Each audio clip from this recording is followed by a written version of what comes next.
and I won't back down.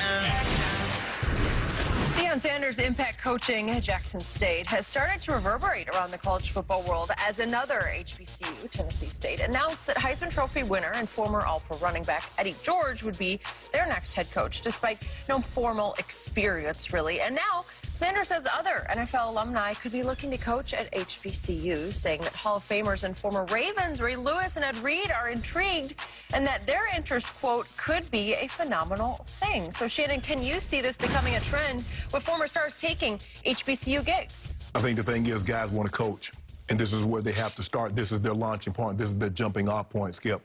The thing is that what I found, look, Rod Woodson, who's a very good friend of mine, Skip, he was coaching at one point in time. But when you talk about this level of a player, that's not just not any guy, Skip. That wasn't a guy that just played. You're talking about defensive player of the years. We're talking about historically all time. All four of the guys that I just mentioned, Skip, are top 100 players in the history of the game. Yep. So you put one of those guys on the staff, let's just say Ray Lewis is a linebacker coach. Well, that's going to make the defensive coordinator feel some type of way because that's Ray Lewis. And the guys are going to want to listen to what he has to say. That's Ed Reed, the ball hawk. I believe I played against, watched on tape, he's the greatest safety ever played. I played against Deion Sanders. Agreed. I talked to Ty. You know what? Rod Woodson was in the conversation. Yeah, absolutely. But see, Rod, people don't realize Rod started off as a corner. Rod was Defensive Player of the Year as a cornerback at Pittsburgh. I talk to Ty once a week. That's my dog. But what happens, Skip, is that they want to coach. You're talking about Deion Sanders. Deion Sanders, yeah, right. They want to coach, but someone giving them, because they're so big, the aura around them is so big, it would almost drown out the head coach, let alone the defensive coordinator. So I want to coach, I got to start here. Okay, so you're talking about stepping stone jobs? Yes, they got to take those. Skip, look, you think they're going to be able to get a job like Vrabel? He was the linebacker coach at Houston for 3 years. He became the deep. They demoted Romeo Crennel to promote Mike Vrabel because it was going to look better as a DC than a linebacker coach. And guess what? They demoted Romeo, promoted Mike Vrabel. Mike Vrabel got the head job in Tennessee the next year.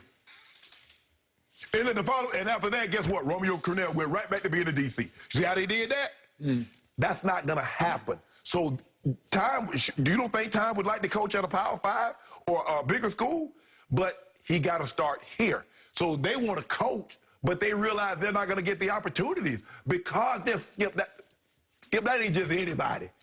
That's Brian, that's Deion Sanders, that's Ed Reed, that's Ray Lewis, that's Rod Woodson.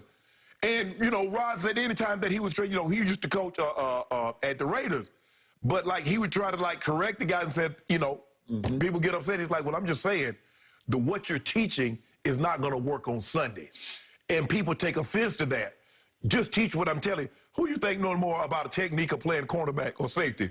Rod Woodson or a defensive coordinator? Who you think knows more about the technique or how you're supposed to get from point A to point B as a linebacker? Yeah.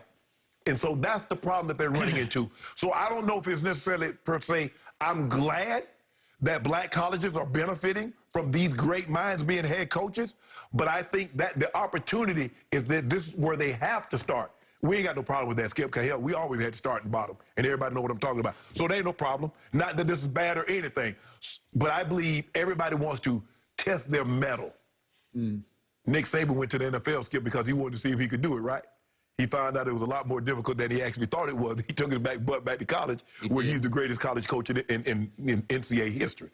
So I'm completely off the top of my head here, trying to respond to your point, but I'm trying to think of black star players who became head coaches in the National Football League, and I'm stuck on Mike Singletary, and I can't think of another one. I can't either. Right? Can't either. I can't either, no. So what was his route? What was his path? It was a pretty... He was the linebackers coach, and he was the linebackers coach in Baltimore. Yep.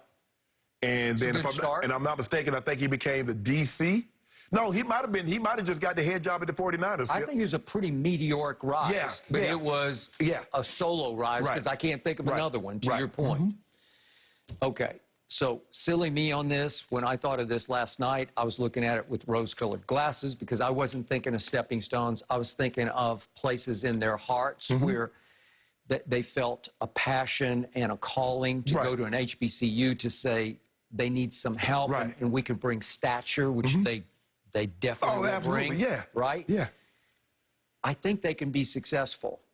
And yet, to your point, that especially we got Eddie George, Ray, Ed, they've coached none, right? Like they would just suddenly be the head coach. Right. But in college football, head coaching, what is the key element? It's just recruiting. It's a recruiting game. Yeah. It is being able to go into a living room and recruit a mom.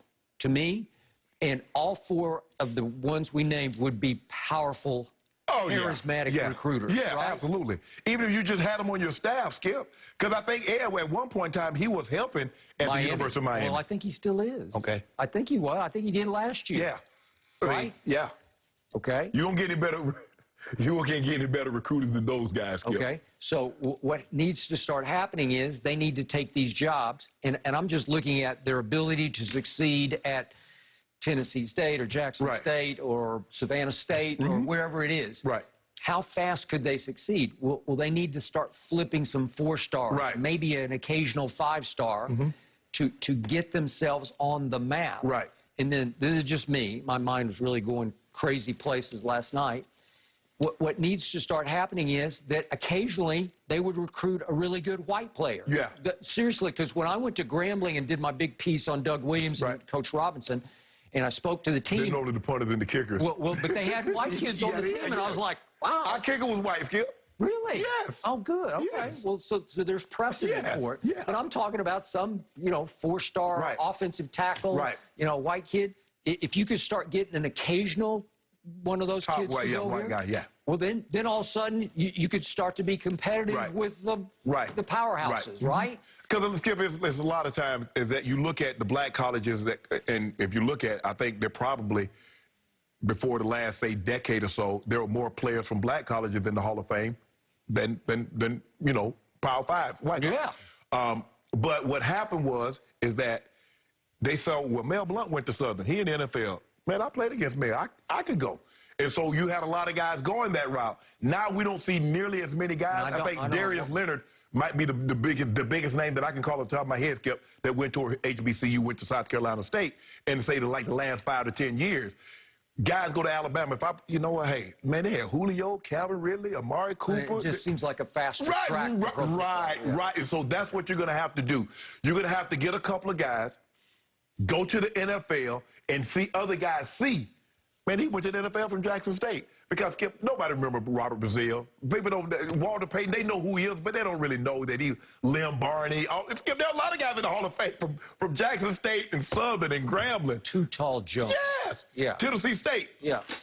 Okay. So I just love this trend, and if it has to be a stepping stone, fine. So, hey. But if you could get these HBCUs back on the national map, because now, listen, starting in the fall, I know they played an abbreviated schedule in the spring, but I'm going to follow Jackson State. Think about how many times Tennessee State. Think about how many times Jackson State was on TV on ESPN, Skip. Like 4 times in the last month. They was every Saturday. Yep. Or Sunday they playing. Why not? So the attention, you're right, the attention that these guys will bring. But I wish I don't know how they. Time got patience. He got patience of Joel. I just don't have the patience, Skip. I just can't, tell somebody we practice it and then you blow it in the game. And then we correct it in the game and then you go blow it again. See, nah, bro, I can't. But those guys got patience. They want to do that. I've never wanted to be a coach. I didn't want to coach my kids' teams, soccer, nothing. Because I know, I just know you got to know you, Skip. You got to be patient. You got to be a parent. You got to be a coach. You got to be a psychologist. You got to be a lot of things. And finally, you have to be willing to start on a lower budget than you're used to. Oh, yeah. Because some of those trips are going to be on buses. Oh, yeah, most of them. I mean, I never took a plane. We never took a plane on it. I mean, the farthest we went probably like 5 hours, 6 hours, Burlington, North Carolina, play Elon, but we bussed everywhere. It was cool, though, Skip. Hey, it was cool. You were the life of the bus party? Yeah, Really? It was Club Shay Shay in the back of the bus? Yeah, Skip, it used to be, it was like, we first started out, it was offense on one bus, defense on another bus. And then coach like, nah. Then it was starters, starters on one bus and the backups on the other bus. But, we had to go and spade games in the back, We stopped up at a convenience store, Skip, I mean, like, Team stop it. They don't. I don't think they do that now. But still, it was fun. I wouldn't change that experience. The planes are fun, but those bus trips, man. Really? Yeah. Oh, if only we had some old footage. Man, Jenny. On your road trip. Jenny. I could only imagine. It's probably better we don't, maybe. Yeah, we don't need that footage. We don't need that footage. I thought you were studying the back of the book. Yes. Man, I don't know. On Friday, we traveling to the game. No, we playing spades. You took your homework, right? All right.